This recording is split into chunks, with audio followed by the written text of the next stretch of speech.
Hey, welcome back. This is lesson 44, Solving Inequality Basics. So just a quick note, when we are solving inequalities, and we will be doing some in class, and we're going to be doing some in a second too, we're going to be using the same ideas that we use with equations. We're going to look at operations, we're going to complete the inverse operation in order to isolate my variable, and we're going to follow SADMEP, which is the opposite of PEMDAS, to work backwards. So watch how it's going to work here. Notice I see my variable, there's my m. I'm multiplying here, negative 2.2 times m. So to undo the multiplying, I'm going to divide both sides by negative 2.2.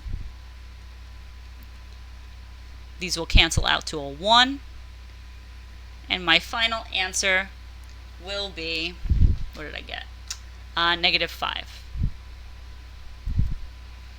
I'm going to move over here, and I see this is a dividing problem, and it's only one step because there's one number in the way. Because this is dividing by 9, I'm going to do its inverse, and I'm going to multiply by 9 on both sides. These 9s will cancel out. 9 divided by 9 is 1, leaving my answer to be negative 36. Now, there are some rules when dealing with negatives with inequalities. The rule is when you multiply or divide by a negative sign, you must switch the inequality. So taking a look at what's up here, and in one of these options, I did do this. So I'm going to need to rewrite my answer switching the inequality symbol. So which one up here did I do that for? When did I multiply or divide by a negative sign? Here I multiplied by 9 on both sides. Here I divided by negative 2.2 on both sides. So right here, and I tend to do this, even you'll see on my answer keys when I solve, as soon as I do a multiplying or dividing by a negative number, I automatically put a star there, because what that means is when I'm done, I'm going to cross this out, when I'm done I have to rewrite the answer with my inequality symbol switched around. So notice that that is a greater than sign and not a less than sign as an answer. So, which option above would I have to switch the sign? Option A. Why? Because I divided. Well, because you are dividing by a negative number on both sides. So now notice the difference here. Even though I got a negative answer, 9, which is the number that I multiplied on both sides, was not negative. So that's the difference. So be very careful.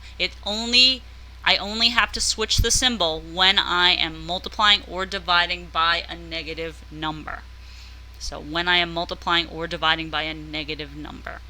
Alright, pause the video, make sure you have this copied down, and we'll move on.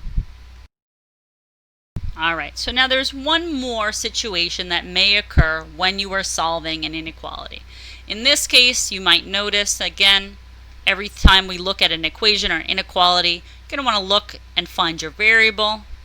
You might want to notice how many numbers or steps it might take you to solve this.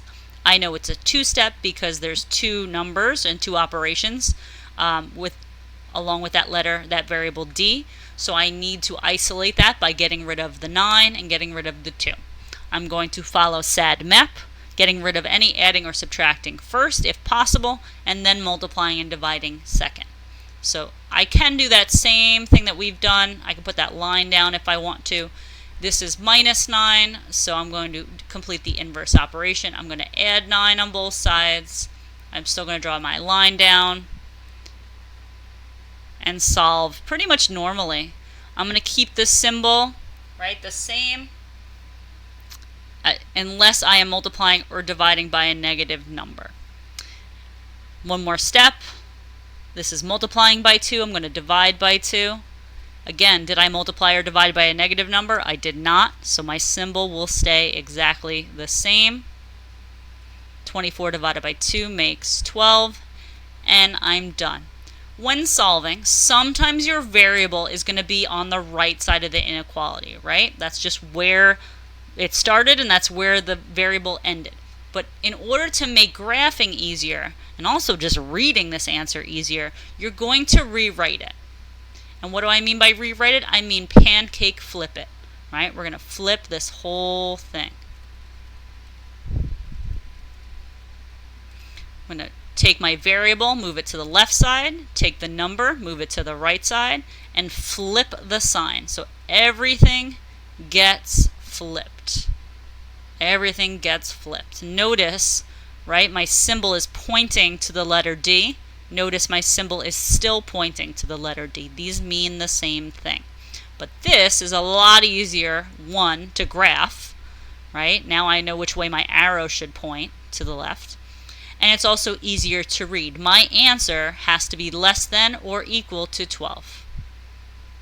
Instead of 12 is greater than or equal to my answer. Seems a little silly.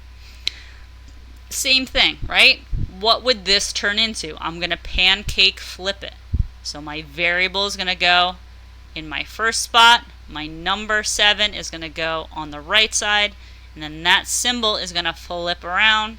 So it's going to be a less than sign. So x is less than 7. Again, much easier to graph from here. Quick little review from yesterday. Remember, 7 is going to be the number that goes in the middle. 8 and 9 are going to go on the right side of it. 6 and 5 are going to go on the left side of it. I have to decide on the dot. Because it's not equal to, it's an open dot.